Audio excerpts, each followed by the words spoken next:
তো ইন্টার্সি থেকে বদলি আমরা কলেজ পর্যায়ে শুরু হয়েছে।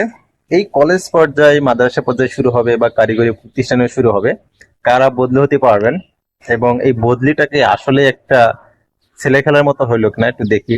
দেখুন, যে আমি যদি ইংরেজির হিসাব করি, বাংলার হিসাব করি, এই সব বিষয় ভিত্তিকে দেখা যাচ্ছে যে এক দেশে হচ্ছে আপনার পদ, শূন্য পদ আছে।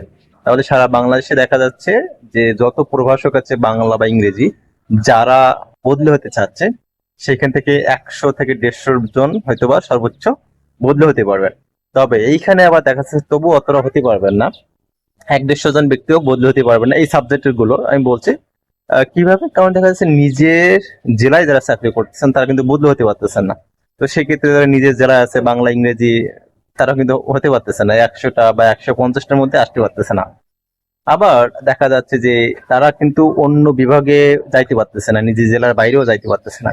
অতএব দেখা যাচ্ছে 120টা যদি শূন্য পদ থাকে, সব মিলিয়ে কিন্তু কলেজে তো আসা হয়তো বা 50টা ইংরেজি প্রভাষক, বা সব মিলিয়ে বলছি মাদ্রাসা কারিগরি এবং হচ্ছে কলেজ, সব মিলে 120টা হয়তো ইংরেজি পরিভাষক আছেন, বাংলা হয়তো 150 জন, 50টি আছে। এখন শূন্য পদের এই 150 জন হয়তো আপনার হচ্ছে অ্যাবিলিটি আছে, ধরে নেন যে সর্বোচ্চ তাহলে কি হচ্ছে 150 জন। আর যদি এই যে আপনার রেগুলেশন, রুলস অ্যান্ড রেগুলেশন যেগুলো দেওয়া আছে, যে রুলস গুলো আছে, যেমন হচ্ছে নিজ জেলায় যারা চাকরি করেন তারা বদলে হতে পারবে না, তাহলে কিন্তু আবার ধরা খাচ্ছে 150 জন পারতেছে না।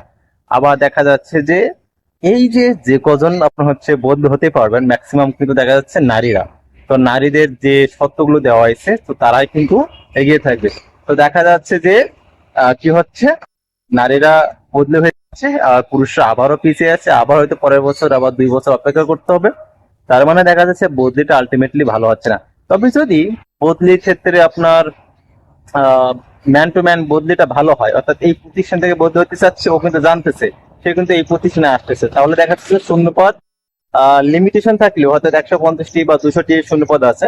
তবে এই ক্ষেত্রে ম্যান টু ম্যান থাকলে কিন্তু অনেকগুলো আপনার হচ্ছে আহ মানে অনেক শিক্ষক আপনার বদলি হতে পারবেন।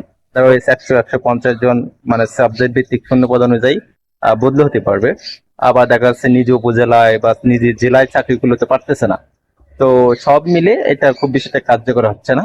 আবার দেখা যাচ্ছে যারা আসলে দূরে জব পেয়েছিল বিভিন্ন কারণে, সেটা হয়তো বা নিজের ভুল চয়েসের ক্ষেত্রে হতে পারে, কিংবা হচ্ছে বা সুপারিশ হতে পারে, কিংবা অন্য কোনো কারণে হতে পারে, ভুল প্রতিষ্ঠান চয়েসের ক্ষেত্রে হতে পারে।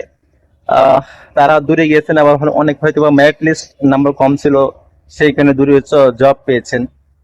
তাদের দেখা যাচ্ছে যে আবার ভাগ্য খুলতেছে, আর যারা আসলে দেখা যাচ্ছে যে ভালো নাম্বার পেয়ে নিজের জেলাতে চাকরি করতেছেন তারা আবার ধরা খেয়েছেন।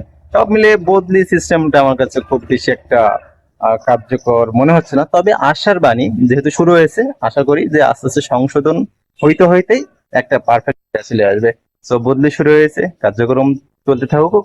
আশা করি ভবিষ্যতে অনেক কিছু পরিবর্তন হবে এবং আমাদের জন্য ভালো হবে ইনশাআল্লাহ।